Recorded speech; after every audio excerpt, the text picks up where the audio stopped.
जाने के पहले आप क्या इंपॉर्टेंट मानते हैं? जैसे फॉर मी सबसे ज्यादा इंपॉर्टेंट ये है कि जो भारत के मंदिर हैं और खासकर यस, भारत के जो हिंदू एजुकेशनल इंस्टीट्यूशंस हैं उनको यस, गवर्नमेंट के चंगुल से छुड़वाया जाए, क्योंकि ट्रेडिशनली इंडिया में हिस्टोरिकली अगर आप देखिएगा तो ये मंदिर हैं, ये जो गुरुकुल हिंदू इंस्टीट्यूशंस हैं, इन यस, लोगों ने सोसाइटी को संभाल के रखा हुआ था, सोसाइटी को एजुकेट करके रखा हुआ था, सोसाइटी को एक तरह से जोड़ करके रखा हुआ था।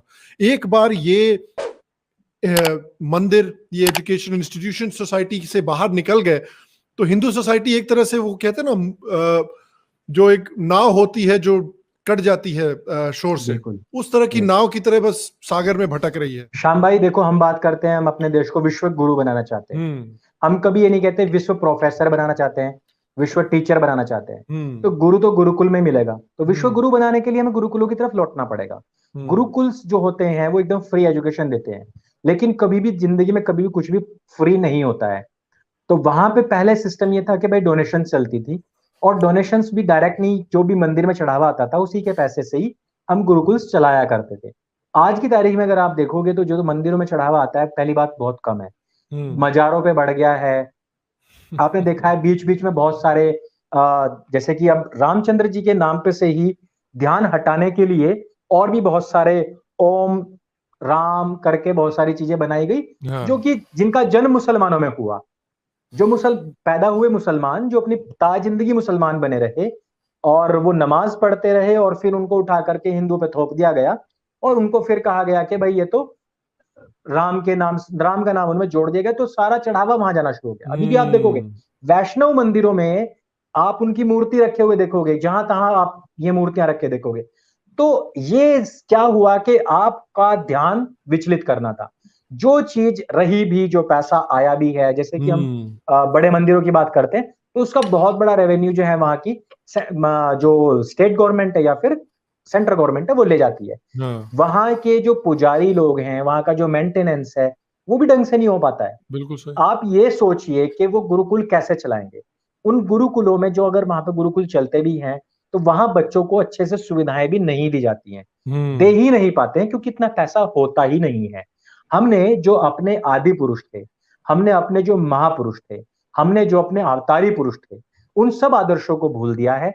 और क्योंकि आप देखिए, अगर हम अपने बच्चों को राम बनाना चाहते हैं, कृष्ण बनाना चाहते हैं, अर्जुन बनाना चाहते हैं, परशुराम बनाना चाहते हैं, हम उनकी जय जयकार तो बोलते हैं। हम्म। मैं जब भी किसी फैमिली में जाता हूं तो वहां बहुत बड़ा बड़ा परशुराम का फोटो लगा हुआ है, कहीं रामचंद्र जी का लगा हुआ है, कहीं शिवाजी महाराज का लगा हुआ है। अगर उनसे पूछो कि आपके पास में उनका कोई भी एक भी जो उनके हाथ में चीजें हैं वो एक भी है, तो किसी घर में कुछ नहीं है। सब लोग डरते हैं। बस वो हम्म। परशुराम की जय करना सब जानते हैं, मानते हैं कि हमने करनी चाहिए, लेकिन ये नहीं सोचना है कि परशुराम जी का अपना एक गुरुकुल था हाँ। जहां पे वो कर्ण को पढ़ाया करते थे, और उससे पहले उन्होंने हजारों लोगों को पढ़ाया था। हम्म। हम ये चाहते हैं कि हमारे अब अपने बच्चों का नाम हम लवकुश रख देंगे, लेकिन ये नहीं देखेंगे वाल्मीकि के गुरुकुल में पढ़े थे। हाँ।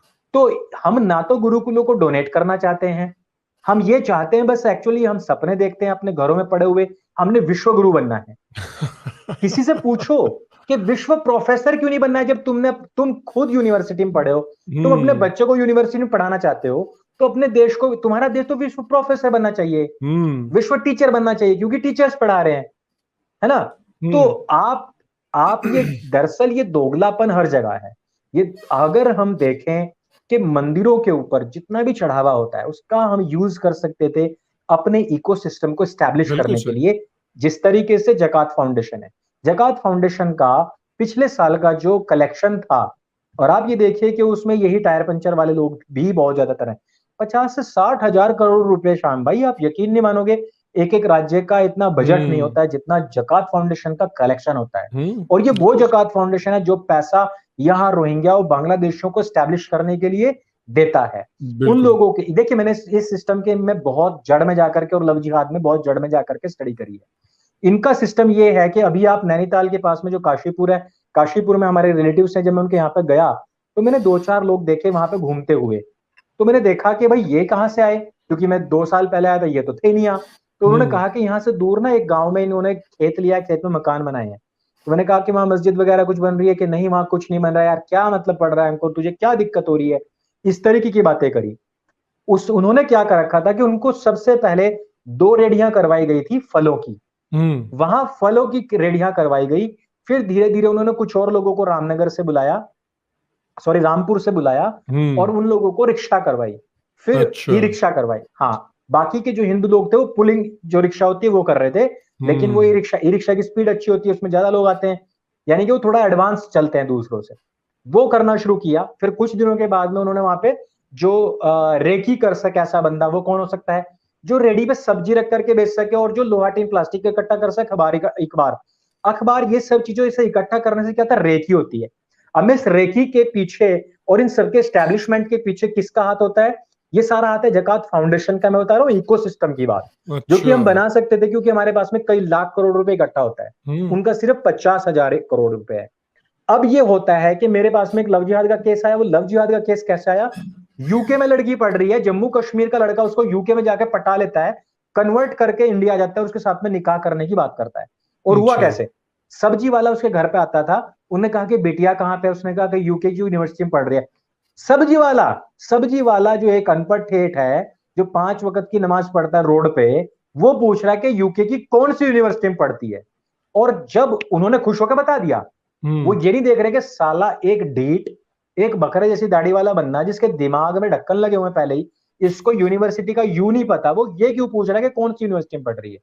उसने पूछ लिया और उसने अपने इकोसिस्टम में वो चीज फैलाई, और पता लगा कि कोई J&K का कोई लड़का मुस्लिम उसकी यूनिवर्सिटी में पढ़ता है।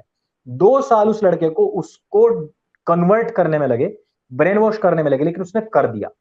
आप ये देखिए कि ये रेकी करने वाले, लोहा टीन प्लास्टिक वाले, सब्जी वाले, फल वाले हो सकते हैं, रिक्शा वाले हो सकते हैं, जो आपके घर पे आते हैं, जो आपसे बातचीत करते हैं, जिनको आप अपने मुंह लगाते हो।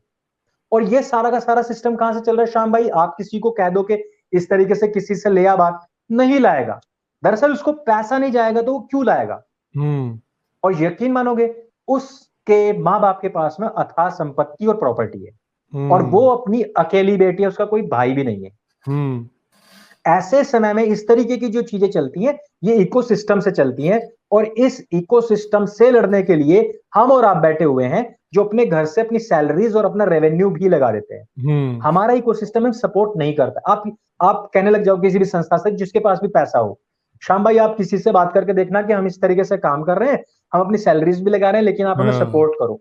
श्याम भाई 2 जूते मार के भगाएंगे और यूं कहेंगे कि इधर को तरफ देख मत लियो, सोते टाइम इधर को पैर मत कर लेना, कभी तुझे इधर के सपने भी आ जाएं। तो ये स्थिति है। तो वो लोग चाहे कुछ भी करें, वो अपना 50-60 हजार करोड़ इकट्ठा करते हैं, वो अपने लोगों को स्टैब्लिश कर रहे हैं यहाँ मदनपुर खादर में, वो अपने लोगों को स्टैब्लिश कर रहे हैं जम्मू के अंदर जहां पे हिंदू बहुल थे, वो अपने लोगों को स्टैब्लिश कर रहे हैं दिल्ली और एनसीआर के एरियाज में, हिंदू सोसाइटीज के आसपास में, वो अपने लड़कों को स्टैब्लिश कर रहे हैं बाहर यूनिवर्सिटीज में, ताकि वो लव जिहाद कर सके, कन्वर्जन कर सके।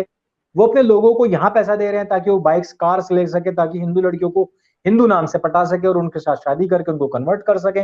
वो लोगों को पैसा दे रहे हैं ताकि वो हिंदू बहुल क्षेत्र में जाकर के अपना बिजनेस स्टेबल कर सके, अपने लोगों को बुला सके, और जब बिजनेस बढ़ेगा तो फिर वो 2.5% वापस जकात फाउंडेशन में देके उस पैसे को वापस से बढ़ाएं, ताकि ये इकोसिस्टम और बड़ा हो।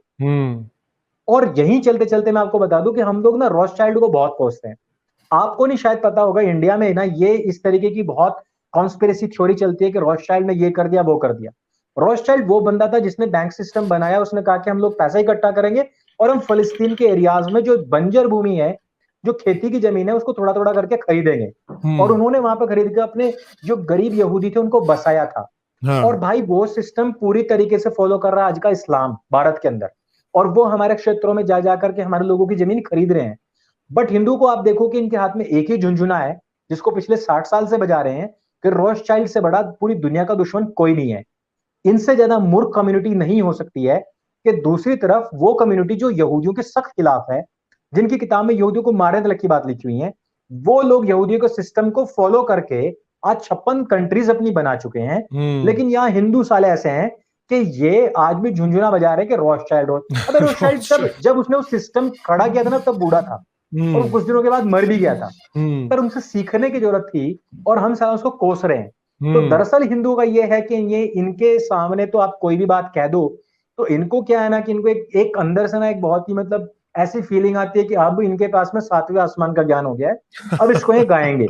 अब सारा दिन ये रोथशाइल्ड फलाना ढिमकाना भाई ऐसे बस यूं कर कर रोथशाइल्ड कर रहे हैं। मुझे तो लगता है कुछ दिनों में उसके ऊपर फिल्म ना बना दें ये जोशीले लोग, रैप बना सकते हैं उसके खिलाफ। हो सकता है वेब सीरीज ना बना दें, लेकिन उसे सीखेंगे नहीं भाई। उसने एक इकोसिस्टम दिया, उसने कहा कि अमीर लोग सब इकट्ठा करें पैसा, गरीब लोगों को एस्टैब्लिश करें, उनको ऊपर उठाएं। आज आपके गरीब लोग दूसरों के यहाँ मजदूरी कर रहे हैं। आज जो हमारे ट्रेडिशनल हमारे बिजनेसेस थे सब ठप हो रहे हैं। हमारा लोहार का, बढ़ई का काम, नाई का काम, जो जितने भी ट्रेडिशंस थे वो सारे के सारे छीन चुके हैं। जितना कैश का काम था वो सारा छीन चुका है, उन लोगों के पास जा चुका है। इसलिए मैं कहता हूँ श्याम भाई, इसके लिए इकोसिस्टम की जरूरत है। और मैं एक छोटा सा इनिशिएटिव जो हमने लिया है, हम एक सनातन सेतु बनाने वाले हैं। उस सेतु पे हमारे जो ट्रेडिशनल लोग हैं वो सब मिला करेंगे। आपको जरूरत है कि मुझे मेरे ही बंदे से काम करवाना है, तो आपको वहां पे वो बंदा मिलेगा। अच्छा। उससे आप सीधे बनवा सकते हैं, करवा सकते हैं काम। आपको लगता है कि आपके नान में थूकने वाला कोई रिहान नहीं आना चाहिए, तो आपको वहां पे वो हिंदू ही मिलेगा। वही व्यक्ति मिलेगा जो पूजा पाठ करने के बाद ही अपने ठिए को, अपने जो औजार होते हैं उनको सबको हाथ लगाता है।